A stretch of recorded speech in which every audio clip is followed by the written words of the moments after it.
This is my 85 CJ7 that I'm going to start on a restore modding project.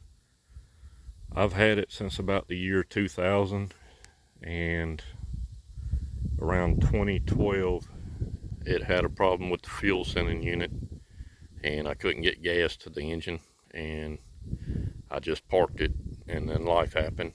But now I'm getting back on it, so stay tuned. Here we go. It's got 35s, 456 gears. It's got the Rubicon Express 4.5-inch springs on it. It's got a 2-inch body lift on it. And I've got the Blue Torch Fab fenders and the stinger on the front and the hoop bar around the grill. I've done a lot of work to it in the past, but it needs a lot more to get back where it was. Like and subscribe to follow along.